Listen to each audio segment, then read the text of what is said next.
alias Slim Shady, alias Marshall Bruce Mathers III. C'est un survivant, une star du rap, un père, un acteur, un criminel, un nabab des médias, la voix d'une génération. Il est devenu le rappeur-performeur le plus controversé. Un artiste dont l'image sulfureuse et les frasques ont trouvé un écho auprès d'une jeunesse américaine de plus en plus désabusée. Ces multiples personnages ont subjugué les publics de la planète tout entière. Issu d'un foyer désuni, il a puisé au fond de sa vie même la matière qui alimentera ses talents artistiques. Ses textes racontent sa vie, sa légende, son alter ego. Ils sont sa thérapie. Pour comprendre sa musique, il faut comprendre sa vie et l'univers dans lequel il a grandi.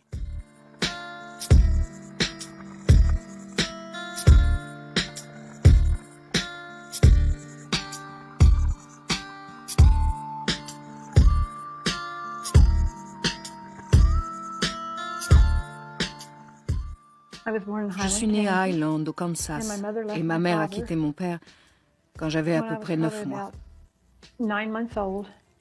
Elle m'a emmenée à Saint-Joseph, Missouri, chez ma grand-mère alcoolique qui me maltraitait. Saint-Joseph, Missouri. Une petite ville ouvrière tranquille où a grandi Betty, la grand-mère de Marshall, ainsi que Debbie, sa mère. Un foyer ravagé par l'alcoolisme, les mauvais traitements et la précarité.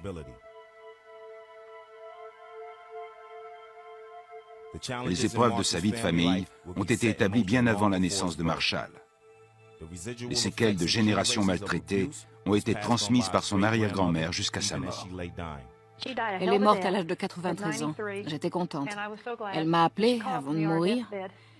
Je lui ai dit, « Je suis contente que tu meurs. » Elle m'a dit, « Tu me pardonnes ?» Moi, je peux pas. Tu m'as trop maltraitée quand j'étais une enfant innocente. Tu sais que tu vas aller en enfer. Elle m'a regardée. J'ai dit, Dieu ait pitié de toi. Malgré tout, Betty rêve d'une vie meilleure. Quand j'étais jeune, je voulais être une maman. Je voulais avoir une grande famille, une belle maison entourée d'une barrière blanche, comme tout le monde. Je voulais être la plus gentille avec mes enfants, cuisiner pour eux, les aimer. Mais ça a mal tourné. J'ai épousé M. Nelson à 14 ans. Peu de temps après, Betty donne naissance à la première de ses 7 enfants, Debbie, la mère de Marshall. Les petits frères arrivent, et bien vite, Betty voit que Debbie ne veut pas partager sa mère. Un jour, pendant la sieste, j'entre dans la chambre. Elle avait une grosse clé à molette et voulait l'assommer avec. Il fallait que je la surveille en permanence. Le mariage de Debbie tourne court et les beaux-pères se succèdent. Je n'ai pas souvenir d'un moment où il n'y ait pas eu d'hommes à la maison. La plupart d'entre eux étaient des alcooliques. Il y avait beaucoup de drames. La police venait souvent.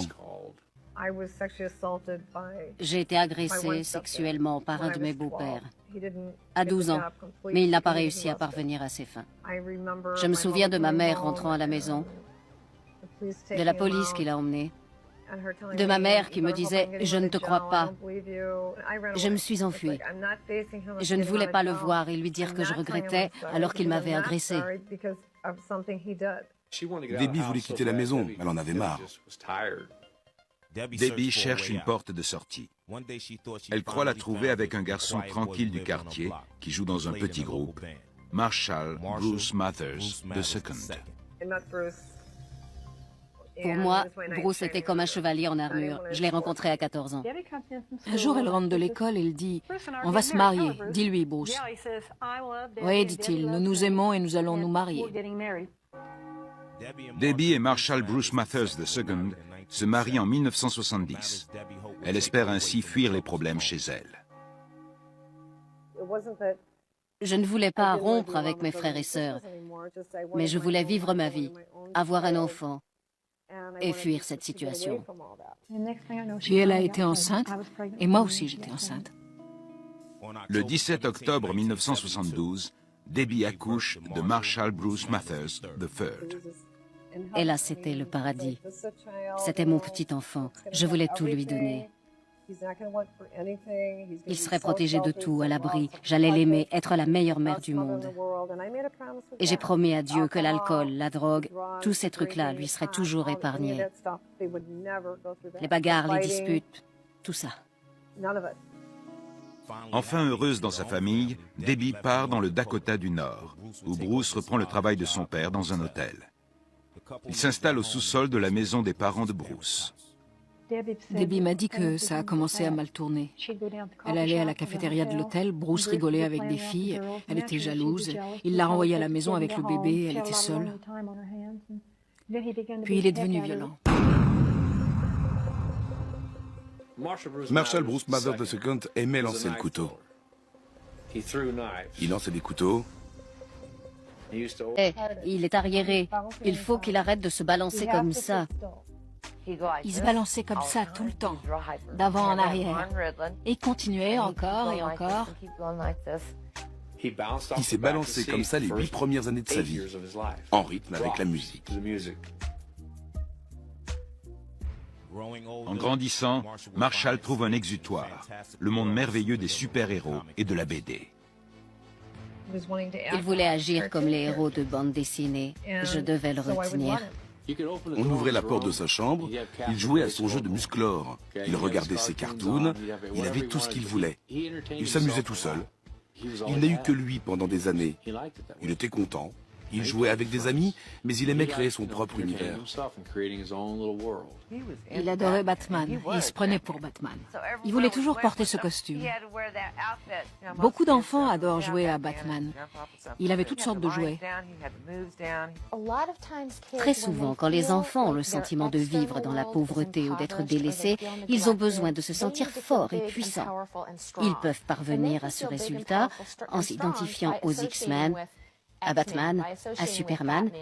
Ils ont alors des super pouvoirs. Ils se disent « Je ne suis peut-être pas aussi petit, ni aussi maltraité que ça, et je peux m'en sortir en étant un super-héros. » Le talent florissant de Marshall lui procure un refuge dans son existence chaotique.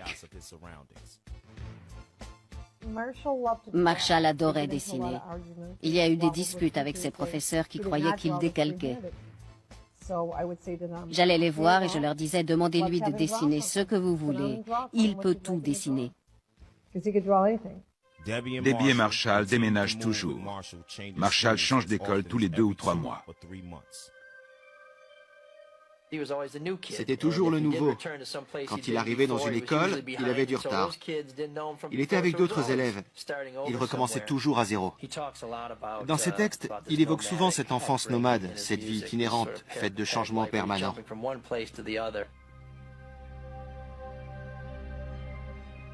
Ronnie, le fils de Betty, le frère de Debbie, a seulement 2 mois de plus que Marshall. Malgré les disputes entre Debbie et Betty, les 2 garçons restent très liés. Bébés, ils étaient côte à côte, ils gazouillaient ensemble. Ils étaient déjà très liés. Quand ils étaient ensemble, on avait du mal à les différencier. Même couleur des cheveux, mêmes yeux, ils parlaient quasiment de la même façon. Je les encourageais à rire, à danser, s'amuser. Ils formaient une sacrée paire. Je ne voulais pas que ma mère s'occupe de Marshall, qui s'appelait à l'époque Daddy Warbucks. Je faisais les chœurs. Je joue de la guitare, du piano, j'écris. Marshall adore la musique. Son premier concert, ça a été les Talking Heads. Ronnie jouait de la batterie. Marshall s'y essayait aussi. Ronnie était un artiste, comme mon petit-fils Marshall.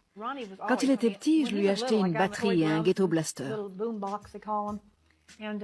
Il mettait la musique et dansait tout le temps.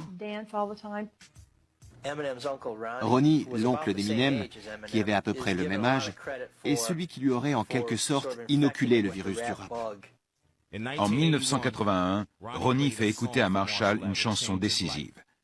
Il s'agit de Reckless, chanté par Ice-T sur la BO de Breakin'. C'est le premier rap qu'entend Marshall. Il emprunte la cassette à Ronnie, il l'écoutera en boucle. Il faisait de la breakdance dans le Missouri. Il avait un petit panneau en carton que je portais autour du cou. Breakdance, 25 cents pour regarder. Il pouvait passer comme ça des heures et des heures à danser. Je me souviens qu'il restait des heures dans sa chambre et il écoutait le même morceau qu'il remettait sans cesse. Il me réveillait la nuit. « C'est un mot ça, maman? Aide-moi à chercher. » On ouvrait le dictionnaire. Oui, c'est un mot. On lisait la définition. Avec Ronnie, ils enregistraient des cassettes et jouaient à se produire devant des spectateurs. Quand il s'est mis à la musique, son sens du rythme a pu s'exprimer tout naturellement. Je les revois encore. Ronnie arrivait de ce côté, Marshall de l'autre, et ils se rejoignaient. Ils voulaient tous les deux devenir des stars et faire du cinéma grâce à leur talent de rappeur. Je les revois encore tous les deux. Et parfois c'est trop fort, je fonds en larmes. Ice-T exercera une forte influence sur Marshall pour changer sa vie de façon radicale.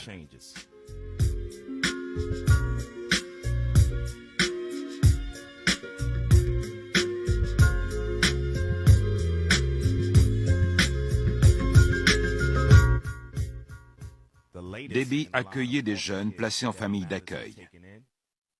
Kimberly Scott entre dans la vie de Marshall en 1988. Elle n'a que 13 ans. J'étais au service de l'État du Michigan. Le week-end, j'hébergeais des enfants en difficulté.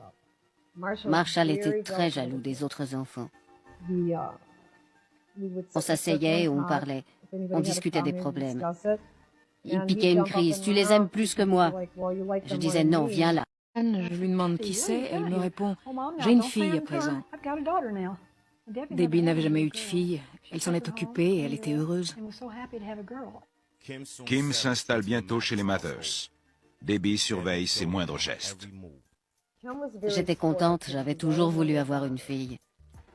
C'était une situation très difficile à gérer. J'essayais de lui donner autant que je donnais à Marshall. Elle était très mal dans sa peau. Elle avait eu une enfance très dure. Elle ne connaissait pas son père. Kim ne desserrait pas les dents. Elle parlait peu. Kim a commencé à être jalouse. Debbie était sur le canapé, elle se glissait au milieu. Ils se battaient comme frères et sœurs. Jamais on n'aurait cru qu'ils se mettraient ensemble. Ils montaient dans la chambre de Marshall et là-haut, ils se reposaient ensemble. Je crois que ça se passait assez bien au début. Elle était mignonne. Debbie m'a dit qu'un jour elle est rentrée, il faisait n'importe quoi, elle a voulu virer Kim. Marshall a dit « je pars aussi ». Alors ils sont partis de chez Debbie. Elle n'a pas supporté. Ils m'ont dit « on sort ensemble maintenant ». Kim m'a dit « c'est pas nouveau mais t'avais rien vu ». Mais ça j'y crois pas. Elle l'a aidé au début à devenir un homme, à se connaître. Debbie était jalouse de leur relation. Elle voulait la détruire. Et ça marchait. Ils se disputaient et dès qu'ils commençaient, Debbie en rajoutait. Elle a résolu des tas de problèmes quand ça dégénérait. Elle voulait que Kim parte pour avoir Marshall. Il s'est fait virer de chez sa mère. Il est venu dormir chez nous sur le canapé. Quand il est arrivé, à l'époque, sa mère avait une grosse bagnole verte. Il l'entendait arriver de loin. Il me disait, « Vite, si ma mère vient demander, j'habite pas là. » Moi, pourquoi tu veux pas lui parler? Lui, elle est à l'ouest. Elle arrivait lentement, il regardait par le Judas, il l'épiait pour voir ce qu'elle faisait. Elle frappait à la porte. « Marshall habite ici ?» Nous, non. Qui ça? Marshall? Byron Williams, ancien garde du corps et ami d'Eminem. Kim est la réincarnation de sa mère. C'est exactement la même. Elle lui en a fait voir. Elle le frappait. Un coup de chaussure, à talons hauts, sur la tête. Il ne lui rendait pas les coups. Il tapait sa voiture ou moi. Elle peut être quelqu'un de gentil, mais j'attends toujours de voir ça. Elle m'a bousculé 2 fois. Il fallait qu'ils se disputent tous les jours. Ils passaient leur temps à s'engueuler. Et puis j'entends des bruits de chaises qu'on remue. Il y avait de la bagarre dans l'air. Et je me dis, qu'est-ce qui se passe encore? Je sors de ma chambre, je la vois en train de le frapper. Il répondait pas. Ça m'a vraiment choqué. Oh la vache, elle le tabasse. Une vie de violence et de mauvais traitements conforte Marshall dans sa colère.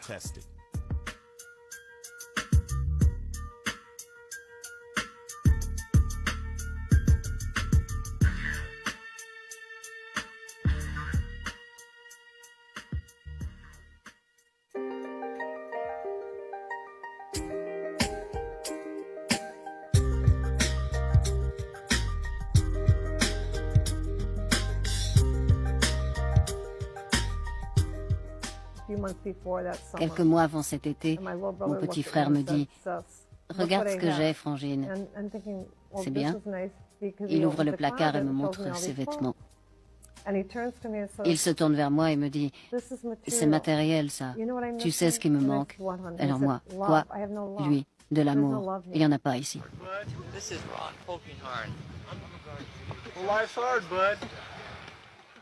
Le 14 décembre 1991, Ronnie Polkinghorne se tire une balle dans la tête. Ronnie n'a pas supporté de rompre avec sa copine. Profondément affecté par sa mort, Marshall n'assiste pas aux obsèques. Betty filme l'enterrement de son fils et envoie une copie à Marshall. La querelle entre Betty et sa fille jette le doute quant au sens réel de l'envoi de cette cassette. Ça a été très pénible. Il y avait de la musique, de l'orgue dans le funérarium. Ronnie était dans un cercueil ouvert. Marshall n'était pas venu aux obsèques. Il devait voir ça, c'est la réalité. Il a dit que j'avais voulu le tuer. Il s'est évanoui en voyant la cassette et les photos. Je ne voulais pas lui faire de mal. J'ai appris qu'elle lui avait envoyé ça. Je crois qu'il n'en a pas fait grand cas. Il se disait, c'est comme ça. Ma fille lui a menti. Elle lui a dit, Ronnie serait en vie si tu avais été à la maison quand il a appelé. Il avait demandé à lui parler. Elle a dit qu'il n'était pas là. Il faut que Marshall sache que Ronnie ne l'a pas appelé.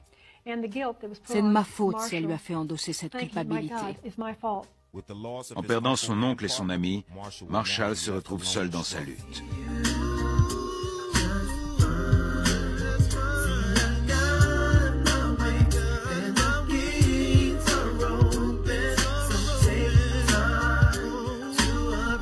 Marshall enregistre des bandes dans la cave de sa mère, avec Dishon Holton, un copain du lycée Lincoln, qui s'est rebaptisé Proof. J'ai dû faire la connaissance de Proof quand il avait 18 ans, ou enfin 17 ans peut-être.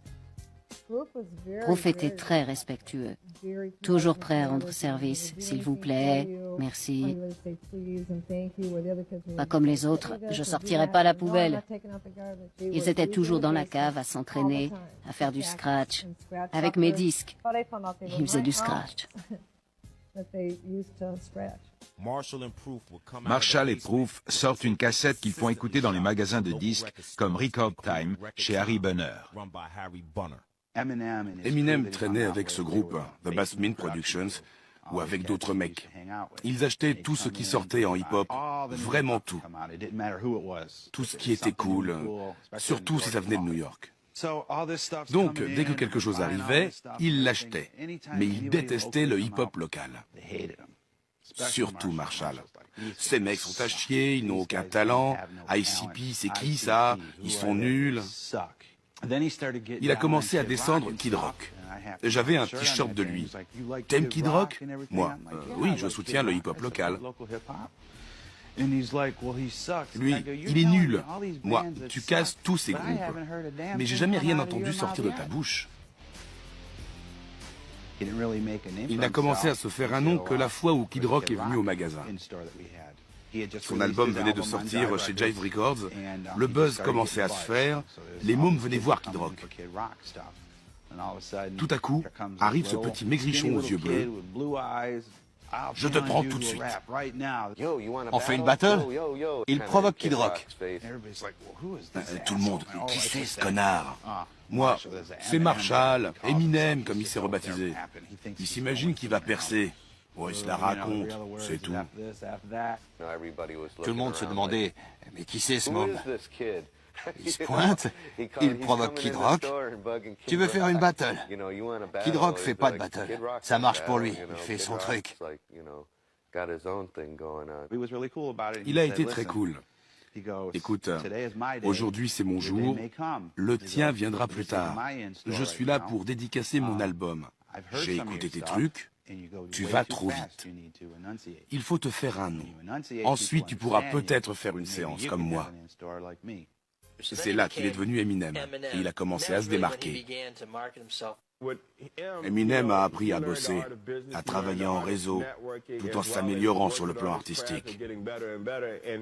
Et ça lui a donné la possibilité de rencontrer des gens et de se faire écouter en dehors. Papa, je vais devoir assurer un loyer, je gagne presque rien. Elijah Scott est né le jour de Noël, le 25 décembre 1995. Dès que Hailey est née, les choses ont commencé à vraiment partir à volo. Elle se servait du bébé comme d'une arme contre Marshall. Loin de l'inciter à suivre l'exemple de son père et de son grand-père, la naissance de Hailey apporte une nouvelle détermination à Eminem. Il réussira là où sa famille a échoué. Marshall aime sa fille, il l'adore, il s'occupe très bien d'elle. Pour Eminem, la paternité est une bénédiction. Il subvient aux besoins de sa famille tout en aiguisant ses talents de rappeur.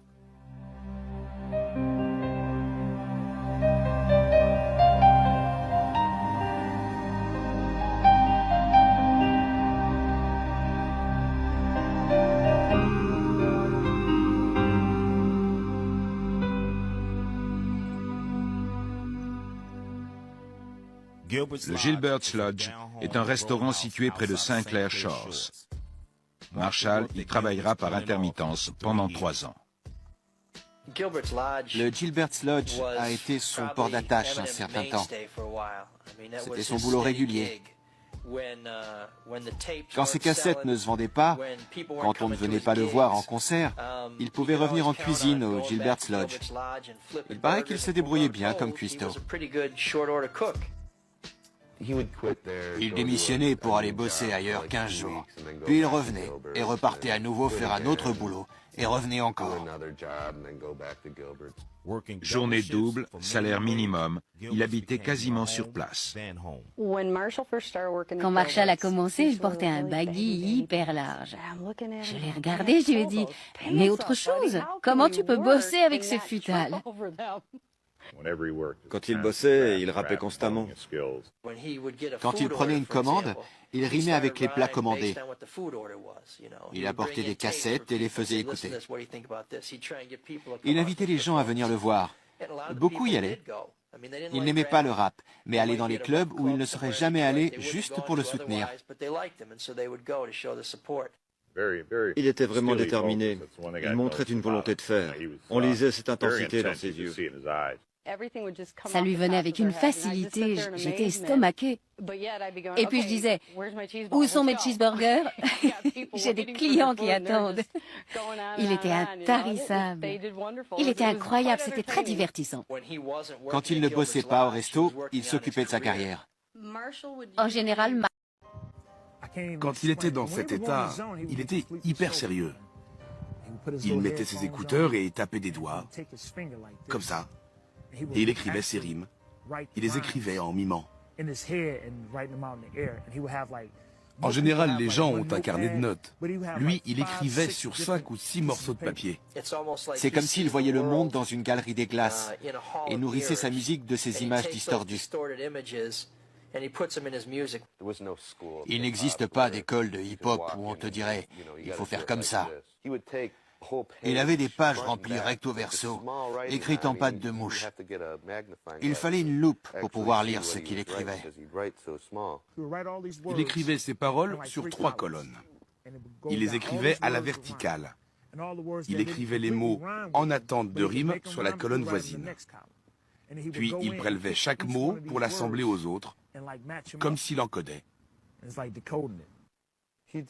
Il s'asseyait, mettait un morceau qu'il aimait, il l'écoutait, il rembobinait encore, et il écrivait. Il allait dans la cabine, il écrivait et il écoutait. Il mettait le son à fond et il se la repassait en boucle jusqu'à ce qu'il ait terminé. Il faisait le tour des endroits comme le hip-hop shop, partout où il y avait des battles en ville.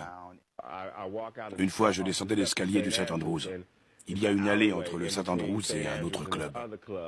Un cercle s'est formé, je me suis dit, une bagarre. Je m'approche et je vois que c'était pas ça, c'était une battle.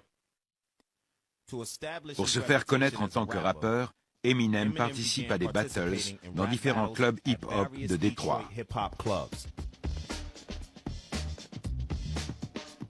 Le St. Andrews Hall est une église transformée en club hip-hop dans le centre de Détroit. Le sous-sol de Shelter est un terrain d'entraînement réputé. C'est comme si tu te trouvais dans le sous-sol chez ta mère pour une super block party. Tout le monde se connaît. La musique pulsait, les MCs rappaient, tout le monde écoutait ce qui se disait sans en perdre une miette. Eminem doit maintenant rapper devant des publics noirs. Comme dans Lose Yourself sur la BO de 8 Mile, c'est au St. Andrews qu'il fait ses premières armes. Quand Eminem passait, il y en avait toujours qui ne s'intéressaient pas à lui. Mais il y en avait d'autres qui appréciaient. Il n'avait aucun modèle. Il n'y avait personne. À l'époque, à Détroit, il y avait le hip-hop shop. Le samedi au hip-hop shop, ça devait commencer vers midi. C'est incroyable. C'est vraiment excellent.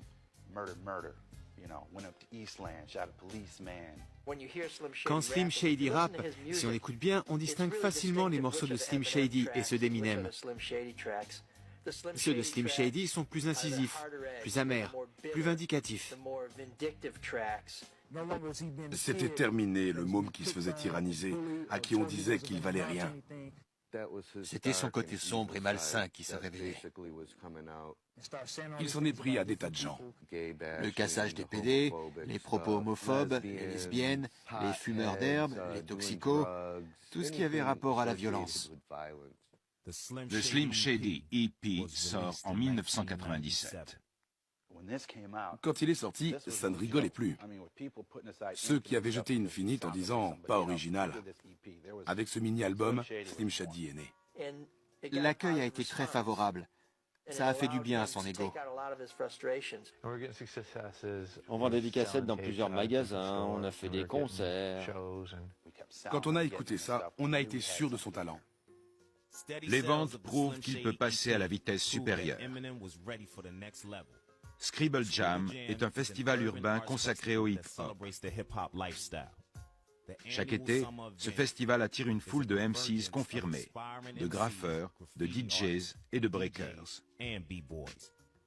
Malgré ses progrès en termes de musique, sa vie de famille est toujours aussi tumultueuse. J'ai vraiment dû le convaincre. Il me disait, je suis fauché. Moi, t'en fais pas, je paye les frais. Prends quelques jours, vas-y. Il avait un concert la veille. Il devait être 3 ou 4 heures du mat quand on a pris la route de Cincinnati. Slim Shady participe à la battle de Scribble Jam en 1997. C'est l'occasion de présenter son nouveau personnage et son talent en freestyle qu'il a rodé dans la rue à un autre public que celui de Détroit. I'ma start blowing on my quarterbacks inside the trash. From now on, I'm jacking off the pictures of your bitch ass. This is a mismatch. You probably skipped the K. You better beg him to start over and pick a different name. 80 MCs étaient inscrits à cette battle. Eminem y était.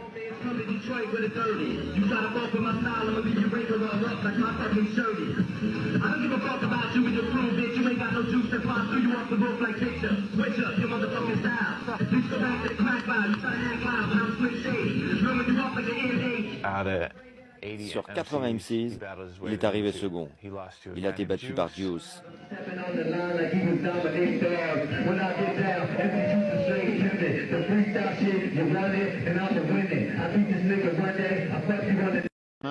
Dr. Dre a décidé de s'occuper de lui. Dr. Dre est l'un des plus importants producteurs de rap. En 1992, il avait fondé Death Row avec Suge Knight. Il s'est occupé des carrières de Snoop Dogg et de Tupac, entre autres. Après avoir écouté The Slim Shady EP, Dr. Dre prend Eminem sous contrat sur son label Aftermath. Ils enregistrent pendant plusieurs mois.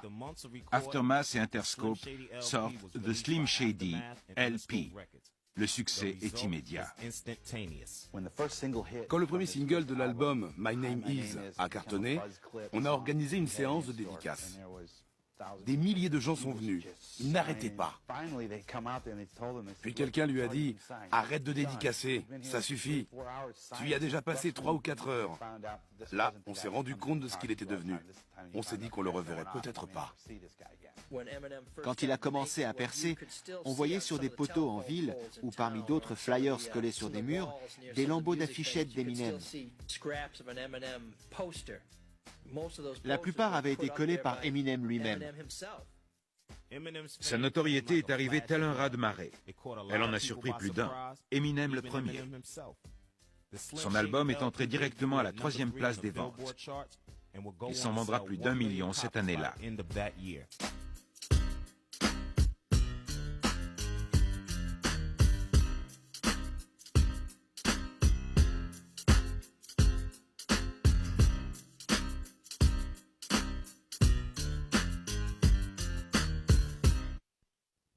Le 14 juin 1999, dans le sillage de son succès planétaire, Eminem se marie avec Kim.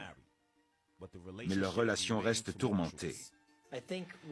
Je pense que même s'il n'apprécie pas toujours Kim, il la comprend. Il se dit qu'elle est avec lui pour ce qu'il est vraiment. En juillet 2000, Kim fait une tentative de suicide en se coupant les veines. Elle se rétablit, mais un mois plus tard, ils se séparent.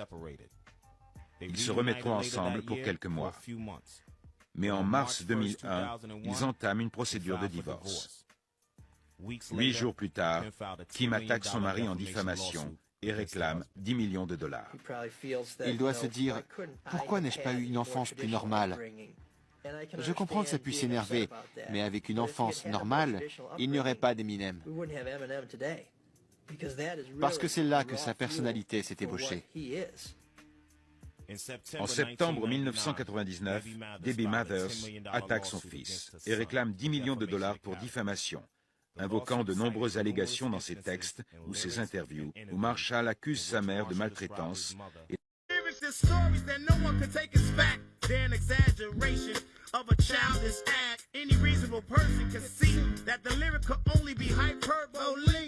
It is therefore this close ultimate position that Eminem is entitled to summary disposition. Ceux qui ont connu Eminem alors qu'il n'était que Marshall Mathers en gardent un souvenir très affectueux.